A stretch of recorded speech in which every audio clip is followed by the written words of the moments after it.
Hey Saners, welcome to the Thursday night preview. We'll give a few people a chance to tune in and then we'll get started. Hope you've all had a great week. It's been a slow one, but a fairly calm one from a Saints point of view. Not really any bad news to come of the week, which is good.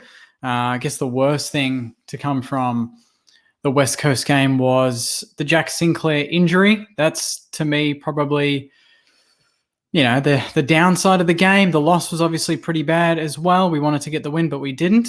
But a lot of the upside came from Max King's performance, and I guess the excitement that generated, and to see him back it up on a Friday night, that's, to me, the most important thing for us.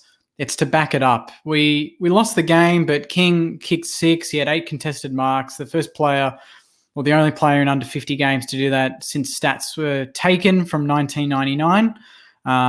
But it's a different proposition on a Friday night where the whole country's watching you and you're expected to win the game. That's the kryptonite for us this year, hasn't it? Like, in any game where we've gone into it thinking, yep, this should be comfortable, this should be a win on the board and we can get some momentum, get the game going.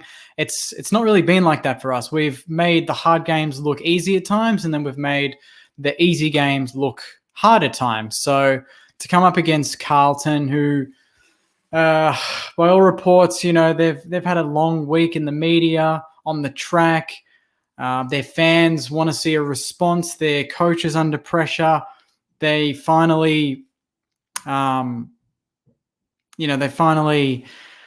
Curnow back after 2 years. It's a game that looks, easier on paper, but it's going to be harder on the field. And you just have a feeling that they're going to give it all they've got.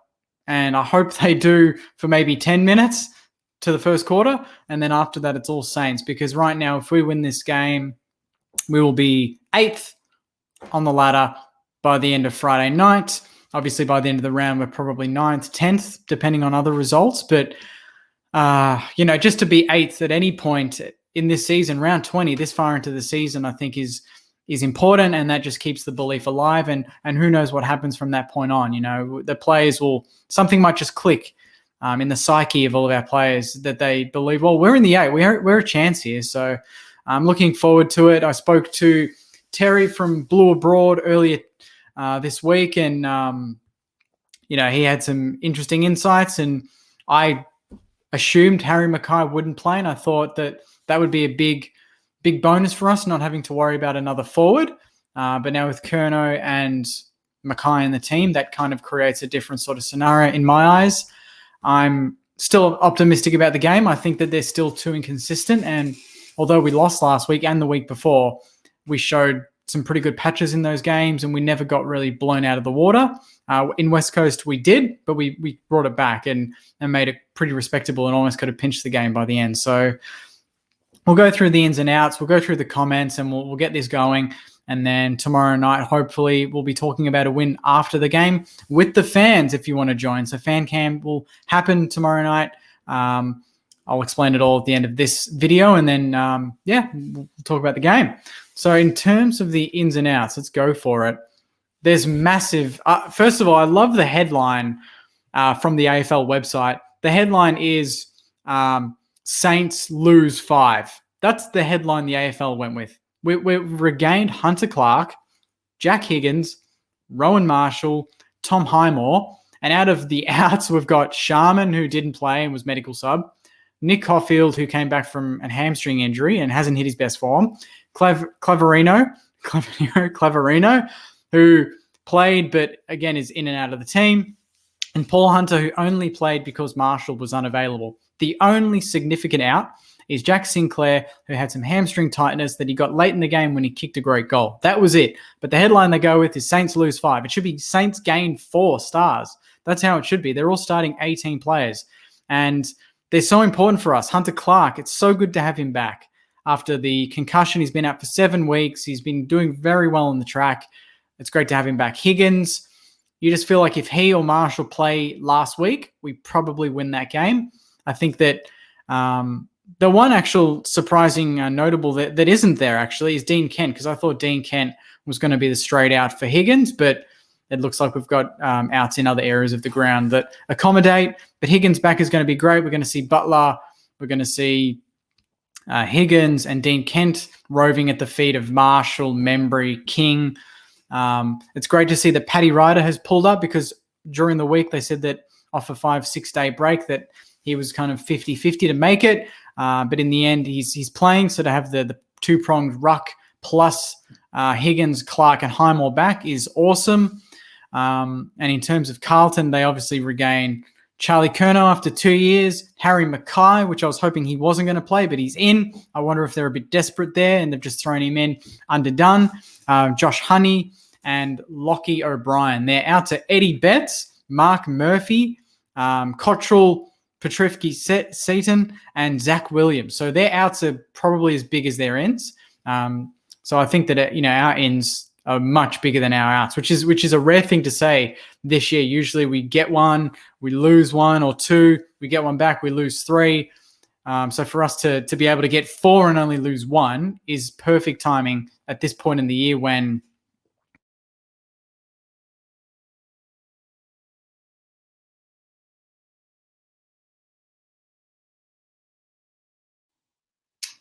we absolutely want to just continue the form. We know we've dropped a couple of games, but we don't want to lose belief. We want to keep the belief going, and we want to just get wins on the board and see where the season takes us. It's going to be exciting to see what happens tomorrow night. I'm looking forward to it. I don't know how you guys are feeling, but Friday night, I know some people on Twitter lost it when they saw the Carlton Saints game be announced as a Friday night, but that's what the AFL have picked. A lot of other games, clubs were off 5-day breaks, 6-day breaks, and they didn't want to put them on the Friday night for obvious reasons. So we were the next game in line, which is exciting. But from my end, I think the big one is Walsh and Cripps. Now, Walsh is, in career best form. He's been phenomenal. He's probably making the All-Australian team at this point. Might not be, on the field, but he'd definitely make the bench. And Cripps has been the player that he hasn't been at his best, but you just feel like in a game like this is the one time where he needs to knuckle down and take the game on and get back to his best. So I think those two are critical for us, because in our wins in the last 3 or 4 weeks since the bye, it's really been generated from the center of the ground, and that's from Dunstan, from Steele, from Crouch, and now we've got Marshall back with Paddy and Zach Jones. We can't forget that. This is our strongest team all year. I would think the only starting 18 players that we are missing are Patton, Gresham, and Sinks.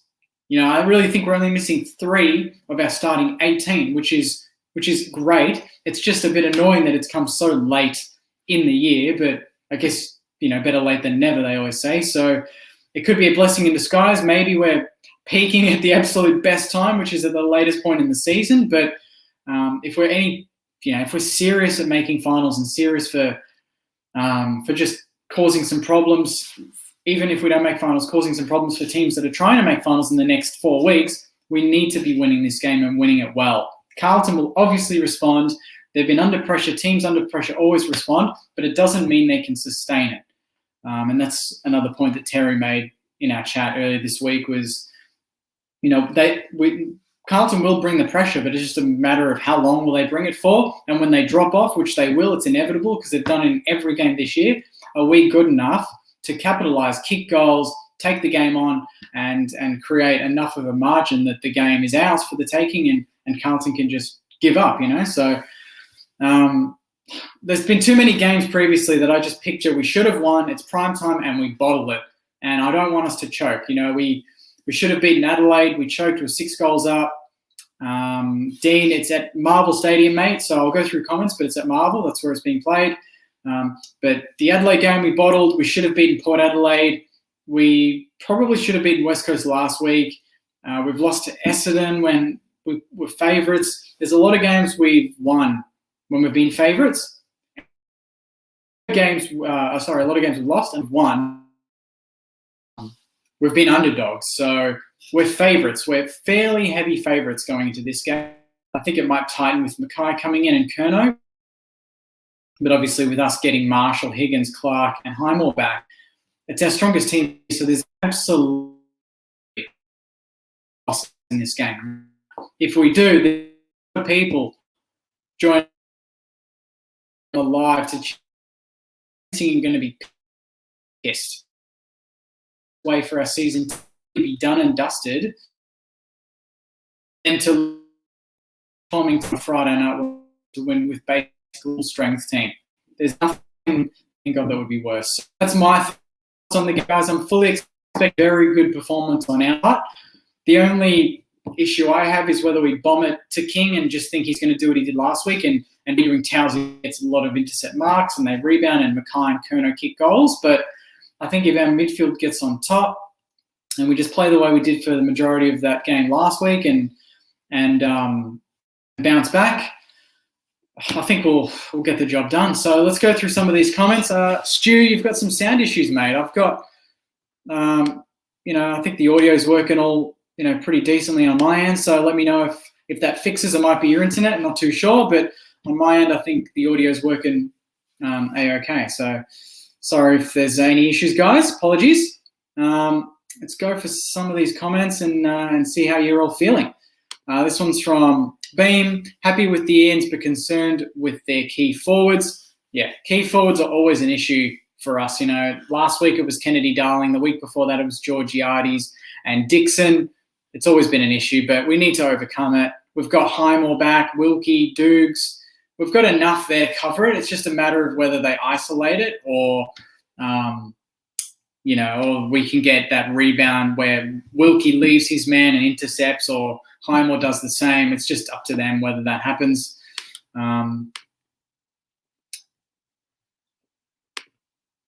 Geordie's not happy with Kent. I wonder why.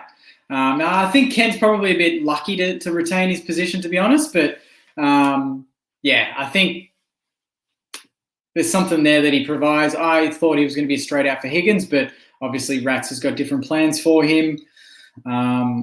Tony's not feeling too good about tomorrow night. What's going on, Tony, mate? You got to get excited, mate. Feel up and about. The season's still alive. We're Friday night. I love that we don't have to wait till bloody Sunday or a shit time to watch the game. It's good to have Friday night footy. We're back at Marvel, although we haven't won a lot of games there, but we're back where we are supposed to play well against a team we should beat. It's hopefully going to be a nice Friday night on the couch, drinking a nice red and relaxing and watching Saints footy. So generate a bit of positivity, mate. If we lose, hop on fan cams and we'll have a chat. But, yeah, I think for now we should be fairly confident that the boys will deliver a performance that hopefully gets us into a winning position. 100%, Vincent. Good sides get the job done. I don't care how we win. We just need to win. We win regardless of percentage. We're in the 8 at the end of the night. If results go our way, which I think they might, because I looked at the ladder predictor multiple times this week. If the results go the way I think the favourites, if the favourites win, we should be 9th by the end of the round. So that's a pretty good position to be in after round 20. Raphael. I was thinking that during the week, mate. It is our luck. We cop it all the time. Kennedy came back last week. Kerno's back this week.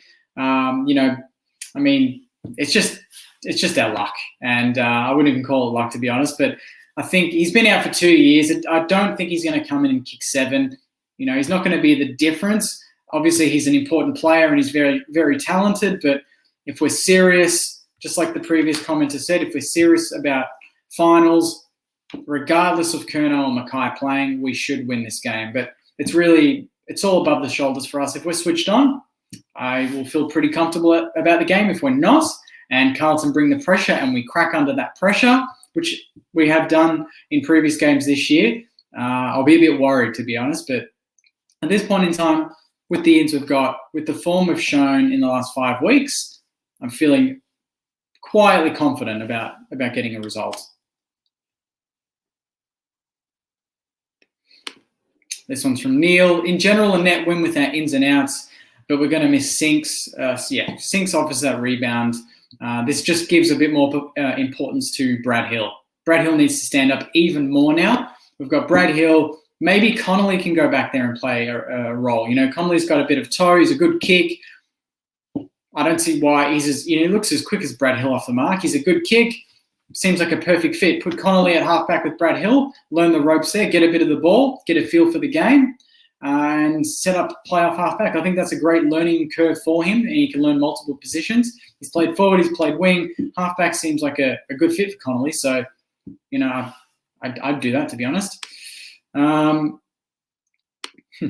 Yeah, I don't know about that. He's an elite AFL player.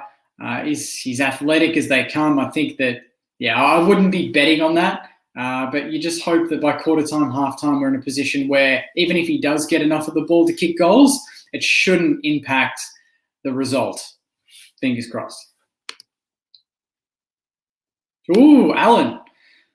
Hey, that's a pretty confident call. I wouldn't say maybe we are. Maybe at our best at the moment, maybe. But a 30-point win would be nice. I tipped a 33-point win in the podcast. Terry from Blue Abroad tipped a Carlton win by 8 points in a close game.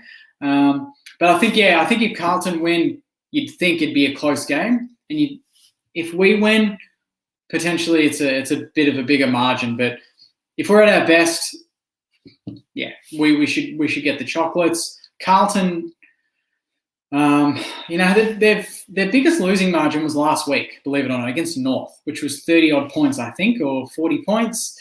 Our biggest losing margin is 111. So when they lose Carlton, they don't get blown out of the water. So that tells me that even if we are the better team tomorrow night, maybe defensively they're going to be set up well enough that we aren't able to kick a big score. And we talked about it during the week on the podcast that if we do get a run on, there's every chance Carlton might want to flood back and just make it a slow, dour, sort of boring game where we just can't find free players. And if that happens, that plays into their hands. But if the game remains open, they want to take the game on and we want to take the game on, I think that works into our favour, and that's where we can exploit them forward of centre and kick a winning score. But I think it's really on us to bring that intensity to match theirs, because they've been smashed to pillar to post all week, and everyone knows that when teams cop that shit, they bounce back and they bounce back hard. We need to kind of, weather the storm early and then get on a run and just get the game out of reach for them.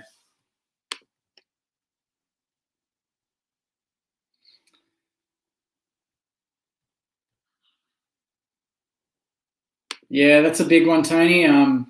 He had a few niggles during the week, I know that, but I just have a feeling that with Rowe coming back, Paddy could just even rest forward more than not. I don't think Carlton really have a strong ruck setup.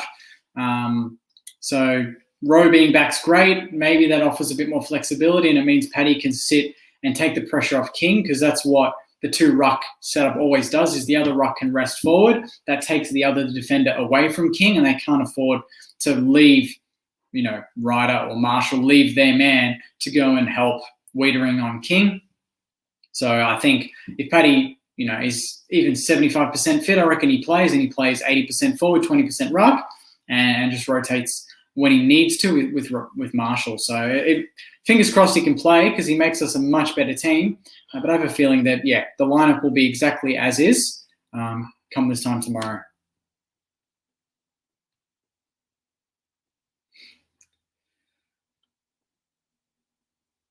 Who misses for Patton? I'm guessing we're talking about next year if Patton's back. It's a very hard call, because you think that with Webster's form, he stays in the team. So it just makes it even harder for selection next year. And with Gresham back next year, there's going to be a lot more depth. And that to me is the best positive to come from this year. It's that we've blooded some of these players, Bytel, Burns, Connolly. We've seen Highmore come in and do a job. Dean Kent's got a bit of a run. Dunstan's come back and hit form. McKenzie as well, who unfortunately still got some concussion symptoms, so he couldn't play, but he'll be back hopefully next week. So that to me is what this year's been about. Whether we make finals or not, I don't think changes whether it's a pass mark or not. But I think it's a blessing in disguise next year when we get everyone back. We're going to have a lot more, a bigger pool of players to select from that are, ready-made to come in and do a job straight off the bat without needing to go and play for Sandy. which I think is going to make us even stronger long term. Oh, that'd be nice. I was picturing that during the week that, just first chance he gets, just give him a little bit of a, just a clip on the ear when he punches the ball out of bounds, just to let him know that it's not going to be an easy game. That would be nice. And we need to have a bit of mongrel about us. I think that was something that we lost from previous weeks. Last week, we didn't bully West Coast. We bullied Port to, parts of the game. We bullied Brisbane. We bullied Collingwood, Richmond. We were in winning positions and won most of those games, 3 out of those 4 games last week. Maybe it was because it was, in front of the Perth crowd, the West Coast crowd, that it just intimidated us a little bit. But tomorrow night, we need to puff our chest out a little bit. We've got Jack Steele, Dunstan, Crouch, Marshall back, Dukes, Ben Long. We've got mongrel in the team. We need to hit them hard and let them know they're not going to get any easy ball. None of those players are going to get a ball and not be hit hard or chased hard. We need to put that pressure on them, because all year long, any team that does that to Carlton, they fumble, they create mistakes for themselves, they don't hit targets, and they let teams get run-ons. And you just got to go back to last week against North, where North dominated them in the third term. They kicked 7-1 or something. If North can do that, there's no reason why we can't.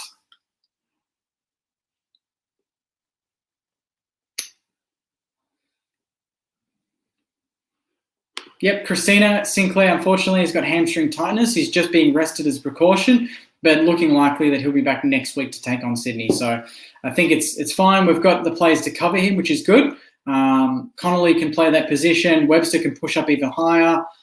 So I don't see a problem.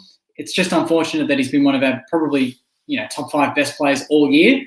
But yeah, with a guy that runs as hard as he does, with the giant calves and just the effort that he puts in, week out, I'm surprised he hasn't done this injury before. But out of all weeks to miss a week, I think this week we can cover it, and hopefully we can get him back next week. Peter, don't even mention this, mate. I'm not really, I hate talking about this sort of stuff, but if that actually happens, the AFL is going to have a lot of issues on their hands. I feel like a lot of people are just not going to go to the game, and the clubs and the AFL are going to lose a lot of money. So it's going to be interesting to see what happens in the long term and whether this is something that's serious or not. But yeah, I really hope. I just don't think it's a good idea, and I think it's just going to hurt the game long term.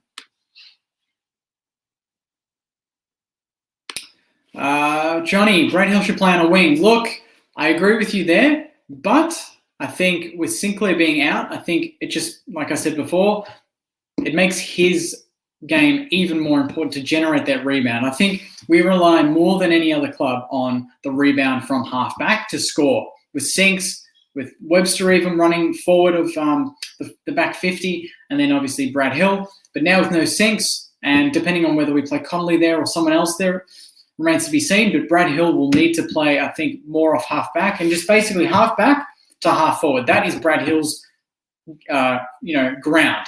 Anywhere else he doesn't go, just play halfback to half forward, get the ball generated in that section of the ground, and that is it. If Sinclair was playing, I'd say maybe we can afford to put Brad Hill higher up the ground, but starting off halfback, he's going to end up on the wing anyway, because what Brad Hill does is he gets the ball halfback, chips it into the middle of the ground, he keeps running, and when he's at his best, he gets the quick hands, the 1-2s, and then he just goes and 2 Brad Hill kicks, and you're on half forward, mid-forward 50 area of the ground. So if we're doing that tomorrow night, we're looking good. This one's from Angus. We should win easy tomorrow night. Can't give up easy goals out the middle and at the end of quarters. We have very important ins, so it should be an easy win for 8th spot.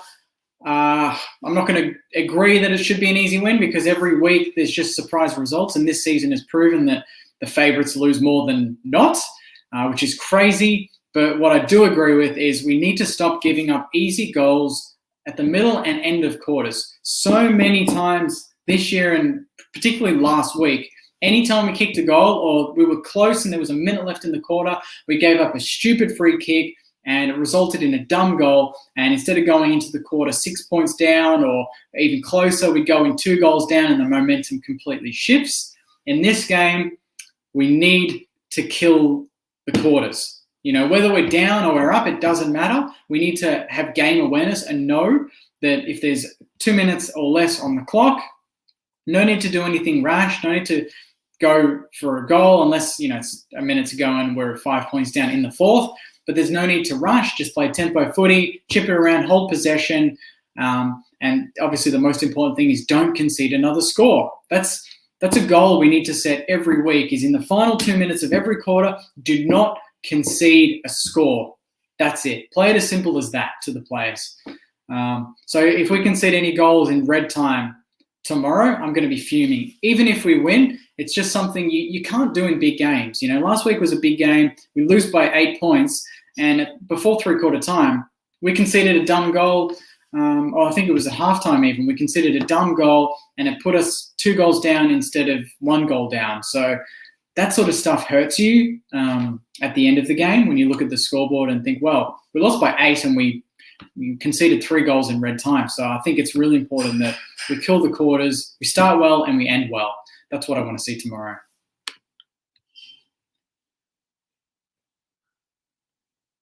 Alan, we're not getting into any of that, mate. Absolutely not. This is a footy channel. We're not going into any sort of COVID talk at this time.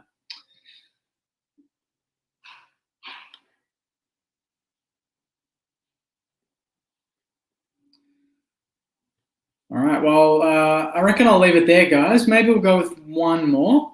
Let's just see if I've missed anyone, and then I'll let you guys enjoy your Thursday nights, and then this time tomorrow we'll be ready for a big game.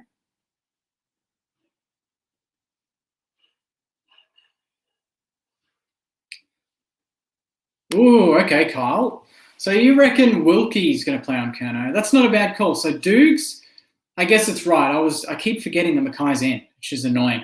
So the matchups to me will be, if we look at the Carlton ins and outs and look at the lineup. So their forward line is going to consist of Silvani, Mackay, and Curnow. That's their talls, yeah? So our back line, let's match them up now. Wilkie goes to Curnow. Dukes goes to Mackay. And then I guess you'd say Highmore to Silvani, and then Webster to Zach Fisher or Jack Martin, and Ed Curnow's listed at half forward. Brad Hill probably goes to him, maybe even a Connolly, depending on if he actually plays there. So, yeah, I think those matchups work. I think we match up well. I think they've got more issues in their back line because they've got Wiedering, Liam Jones, and Plowman, but I think Plowman is the player we can get at. Speaking to Terry earlier this week, from Blue Abroad, we mentioned, Wiedering goes to King, Jones probably takes Membry, and then Plowman's isolated on someone like a Ryder or a Marshall, and I think that's where we can exploit them. And that just keeps them accountable because Jones and Plowman will want to support Wiedering, and they all want to support each other, similar to our back line. They want to run off their man and impact another contest and create an outnumber. But if if King's playing the way he's playing and we create space for him and he's running at the ball, they're not going to be able to get to him in time to spoil the ball. And if they focus on King, then we can isolate Membry or Marshall and kick goals that way. So I think we've got the team to beat them, particularly with the ins that we've got. I'm fully expecting a good performance, guys. This is the first time, I reckon, this year where I've actually come out on a preview and said, I'm expecting a performance. I'm expecting a win. And I'm expecting to chat to everyone on the fan cams tomorrow night talking about a win. So I've set myself up for failure. Every time this happens, we lose. But I'm putting the heat on the boys Friday night against a team we should beat to get into the 8, even momentarily. I'm expecting them to put on a performance. So I'll leave it there, guys. I appreciate all of you watching. Just a quick mention, the podcast is out on all streaming platforms. So hit us up on there and have a listen to what Marshy, Joycey, myself have to say about this week and last week. The video from earlier this week with Terry from Blue Abroad is out on YouTube. It was dropped, I think, a couple of hours ago. So you can hit us up on Saints TV Official on YouTube to watch that. And this video will also be on YouTube as well. So thanks again for your support, guys. Enjoy the rest of your Thursday nights. And I will see all of you tomorrow night to hopefully talk about a big win and to talk about St Kilda being in the top 8, even for one night would be nice. So take care, guys, and I'll chat to you then. Go, you mighty Saints.